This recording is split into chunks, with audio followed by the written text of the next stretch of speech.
대선 구도가 문재인, 안철수, 양강 구도로 재편된 가운데 양측의 검증 공방도 한층 가열되고 있습니다. 정권이 바뀔 때마다 서민을 위한 주택 정책도 변화했는데 이번 대선 각 당 주자들은 공공임대주택 확대를 공약하고 있습니다. 세월호 선체 무게를 놓고 해수부와 인양업체 말이 다릅니다. 누군가가 거짓말을 하고 있다는 의혹이 제기되고 있습니다. 광주의 한 대학원생이 만취 상태에서 교통사고를 내 한 명이 숨지고 한 명이 중상을 입었습니다. 여러분 안녕하십니까? 본선 대진표가 확정된 이후 선거 구도가 문재인, 안철수 두 후보의 양강 구도로 재편되고 있습니다. 호남에서도 역시 양강 구도이긴 하지만 속내는 더 복잡해 보입니다. 윤구수 기자입니다. 한국갤럽의 정기 여론조사 결과 이번 주 대선 후보 지지율이 문재인 후보 38%, 안철수 후보는 35%로 오차 범위 안에서 접전 양상이었습니다. 불과 일주일 전에는 33대 19로 문재인 후보가 앞섰던 것과 비교하면 안 후보의 약진이 두드러졌습니다. 하지만 호남 지역만 따로 놓고 보면 결과가 조금 달랐습니다. 문재인 후보가 52%, 안철수 후보는 38%로 일주일 전과 비교하면 두 후보 모두 지지율이 올랐지만 격차는 8%포인트에서 14%포인트로 벌어졌습니다. 그런데 이 결과도 언제든지 바뀔 수 있습니다. 현재 지지하는 후보를 계속 지지할 거냐고 물어봤더니 그렇다와 아니다가 거의 반반으로 갈렸습니다. 아직은 누구라고 마음을 다 정하지 않았다는 뜻인데 그런 만큼 양측의 경쟁도 치열해지고 있습니다. 양자 구도에서 우리가 더 좋은 정권 교체를 위해서 국민의당의 안철수 후보가 더 적임자인 부분을 국민들께 계속 말씀드리고 야권에서 좋은 후보를 고르면 되는 게 아니냐라고 생각들 하시는데 그렇지 않다는 것입니다. 국정농단 세력은 부활과 재기의 기회를 노리고 있고 정권이 교체되더라도 상대가 이기면 적폐 세력과 손잡은 정권 전장이다. 친문으로 패권이 바뀐 계파 교체다. 이렇게 주장하며 서로를 깎아내리는 가운데 네거티브나 다름없는 검증 공방도 한층 가열되고 있습니다. MBC 뉴스 윤문수입니다. 광주에서도 민주당과 국민의당이 연일 네거티브 공방전을 벌이고 있습니다. 국민의당 광주시당은 문재인 후보 캠프에 박광원 공보단장이 제기한 이른바 안철수 조폭 연루설에 대해 호남 청년들이 마치 조직폭력배인 것처럼 확인되지 않은 사실을 퍼뜨렸다며 박 단장의 사퇴를 요구했습니다.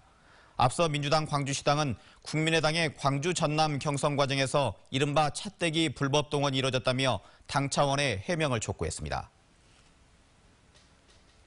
정권이 바뀔 때마다 서민 주거 정책도 그때그때 변화했던 게 사실입니다. 박근혜 정부 때는 공공임대주택 공급이 이전 정부에 비해 줄었는데요. 차기 정부에서는 어떤 변화가 있을까요? 박소희 기자입니다. 행복주택은 대학생이나 신혼부부 등 젊은 층을 위한 저렴한 공공임대 아파트입니다. 박근혜 정부는 임대주택 정책으로 공공부문에서는 행복주택을, 민간 부문에서는 기업형 임대주택, 이른바 뉴스테이를 중심으로 추진했습니다. 이 같은 임대주택 정책 이원화로 인해 공공임대주택 공급은 상대적으로 줄었습니다. 지난 박근혜 정부 4년 동안 LH가 광주 전남에서 맡은 공공임대주택은 7,700호가량으로 공급 물량이 감소했습니다. 임대주택 정책에 적극적으로 참여를 못했는데 그 과정에서 이제 뉴스테이 정책, 민간에서 할 수 있는 뉴스테이 임대 정책이나 이런 것들이 탄생을 하고 있는데 하지만 차기 정부에선 주거정책 수정이 예상됩니다. 대선 주자들이 주거복지 양극화를 해소하겠다며 공공임대 아파트 공급을 확대하겠다고 강조하고 있기 때문입니다. 민주당 문재인 후보는 지난 2012년 대선에 이어 또다시 공공주택 100만 가구 공급 공약을 내놨고 국민의당 안철수 후보도 공공주택 특별법 개정을 통해 국민연금으로 청년희망 임대주택을 조성하겠다고 밝혔습니다. 다른 후보들 역시 아직 구체적인 공약을 내놓진 않았지만 서민주거 안정이라는 큰 틀에는 이견이 없어 보입니다. 공공임대주택을 많이 제공함으로써 주거비를 상당히 낮출 수 있는 그럼으로써 이제 서민들의 주거 안정을 꾀할 수 있는 방안이지 않겠는가라고 생각하고 있고요. 이에 맞춰 정부의 정책을 구현할 LH 역시 재무 구조를 개선하고 앞으로 공공임대 사업에 적극적으로 참여할 계획이어서 서민 주거 정책에 대한 궤도 수정이 사실상 초읽기에 들어갔습니다. MBC 뉴스 박수인입니다. 해양수산부와 인양업체인 상하이셀비지가 공개하고 있는 세월호 무게가 다르다는 정황이 포착됐습니다. 해양수산부는 세월호 무게를 진짜 모르고 있었을까요? 아니면 알면서도 모른 척했을까요? 김양훈 기자입니다. 세월호 인양업체인 상하이셀비지가 보낸 이메일입니다. 한두 곳을 거쳐 모듈 트랜스포터 운송업체에 전달됐습니다. 세월호 무게와 무게중심 위치 등의 정보가 담겨 있습니다. 이상한 점은 지금까지 알려진 것과 달리 세월호 무게가 16,632톤으로 적혀 있다는 것입니다. 상하이셀비지에서 받은 자료 가지고 현재 상태에서 60톤이 배치되는지 안 되는지 검토해봤습니다. 이메일이 보내진 시점은 4월 4일 저녁입니다. 하지만 당일 오전 해양수산부는 이메일에 나와 있는 수치보다 3,000톤 이상 적은 세월호 선체 무게를 발표합니다. 그 세월호 선체 무게를 저희들이 이제 13,460톤으로 잠정 추정하고 이틀 뒤 발표도 마찬가지입니다. 해양수산부는 선체 무게가 늘었다고 발표하지만 이메일에 나와 있는 수치보다 적습니다. 우리 480축에 가해졌던 힘의 총 합계가 14,600톤이다. 그렇게 말씀드릴 수 있겠고요.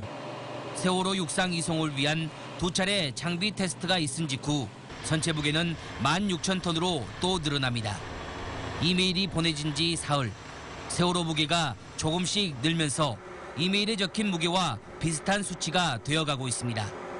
계속 달라지는 세월호 선체 무게.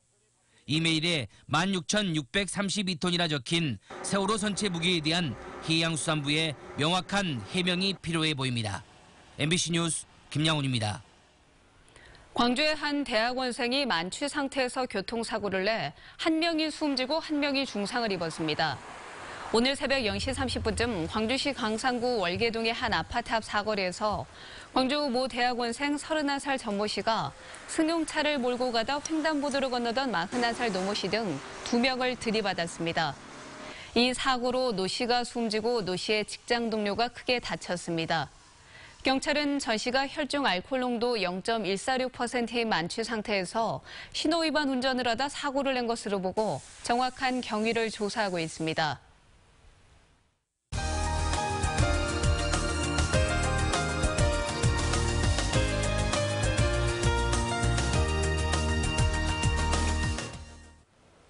태고의 신비를 지닌 비경과 전설을 간직한 문화유적에는 다양한 상상력과 이야기가 숨어 있습니다. 이번 주 전라도 기행은 이야기 가득한 화순으로 안내합니다. 이미지 뉴스 리포터입니다. 구불구불한 길에 들어서면 가장 먼저 거북이 바위가 손님들을 맞이하는 곳.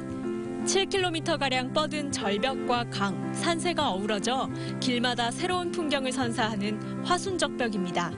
방랑시인 김삿갓도 여러 차례 들러 아름다움을 칭송했던 이곳은 최근 국가지정문화재 명승으로 선정됐습니다. 신재채산도 선생님이 이 천변을 거닐다가 이 아름다운 절경을 보고 중국에 있는 양쯔강의 황주 적벽에 그 당송 8대 문장가이셨던 소동파 선생님의 그 적벽비에 나오는 거를 따서 불굴적자에 바위백자를 써서 적벽이라고 부르게 되었다고 합니다. 적벽을 둘러보는 버스 투어도 시작됐는데요. 인터넷 예약을 하면 이렇게 숨겨진 비경들을 문화해설사와 함께 둘러볼 수 있습니다. 전설하면 빼놓을 수 없는 곳이 천불천탑의 사찰, 운주사입니다. 서로 다르게 생긴 석불들과 독특한 양식의 탑은 누가, 언제, 왜 만들었는지 알려져 있지 않은데요. 그래서 인근 지역의 바위들이 스스로 미륵불이 되기 위해 천불산 계곡에 모여들었다거나 신라시대의 한 고승이 신령스러운 거북이와 운주사를 창건했다는 등 무수한 전설이 내려옵니다. 불상꾼들을 보시면 입체감이나 그리고 미래감이 아주 떨어집니다. 그래서 서민적이다라는 얘기를 많이 합니다. 또 하나는 이 탑들을 보시면 다른 사찰에서 볼 수 없는 문양들이 있습니다. 그런데 이 문양들 무엇을 의미하는지 아무도 모른다. 세상이 바르지 못해 거꾸로 누웠다는 산 위의 와불도 운주사의 볼거리입니다. 이 와불이 일어서는 날 새로운 세상이 열린다는 믿음도 있습니다. 다양한 상상력과 이야기가 깃든 화순의 명소들. 이번 주말에는 화순에 들러 명소 속 숨은 이야기를 함께 상상해보는 것도 좋겠습니다. MBC 뉴스 이미지입니다.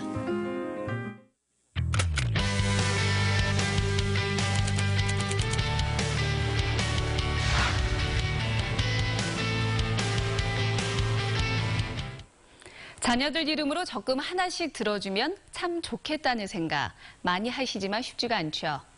특히나 저소득층 가정은 아이들만을 위한 적금에 가입하기가 더 어려운 경우가 많습니다. 디딤 씨앗 통장은 저축을 통해 아이들의 자립자금을 마련할 수 있도록 도와주는 건데요. 예를 들어 아이 앞으로 매월 3만 원을 저금하면 정부와 지자체가 1:1 매칭으로 3만 원을 추가 지원해서 총 6만 원이 저축되는 겁니다. 한 아이당 최고 월 4만 원까지 지원이 돼서 통장에는 8만 원씩 쌓이게 됩니다. 일반 통장보다 금리도 0.5에서 1% 우대 적용됩니다. 아동 양육시설과 공동생활가정의 만 18살 미만 아이들, 그리고 중위소득 40% 이하 가구에 12살과 13살 아동이 가입할 수 있는데요. 작년 한 해 동안 전국 7만여 아이들, 광주에서는 3,765명의 아이들이 디딤 씨앗 통장에 가입해서 혜택을 받고 있습니다. 신청 방법은 거주지 주민센터에 문의하면 되고요. 3, 4만 원 내는 게 힘들다면 복지재단의 후원을 받아 가입할 수도 있습니다.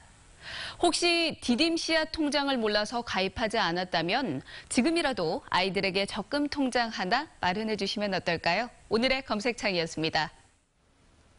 기아 타이거즈가 SK와 4대4 트레이드를 단행했습니다. 기아는 SK와 외야수 노수광과 포수 이용구 등을 내주고 포수 김민식과 외야수 이명기 등을 받는 4대4 맞트레이드를 단행했습니다. 기아는 이번 트레이드를 통해 약간의 출혈은 있지만 상대적으로 빈약했던 포수진과 내야진의 선수층을 강화했다는 평가를 받고 있습니다. 오늘 오후 2시 40분쯤 여수시 소라면의 한 야sad에서 수류탄과 실탄이 발견됐습니다. 경찰과 군은 실탄 5발과 수류탄 1발을 발견했다는 인근 주민의 신고를 받고 출동해 이를 즉시 수거했으며 현장을 조사한 결과 과거 우리 군의 연습용 탄환이 버려진 것으로 확인됐다고 밝혔습니다. 군 당국은 회수된 실탄 등을 폐기 처분할 예정입니다. 전두환 회고록에 대한 비판이 연일 이어지고 있습니다.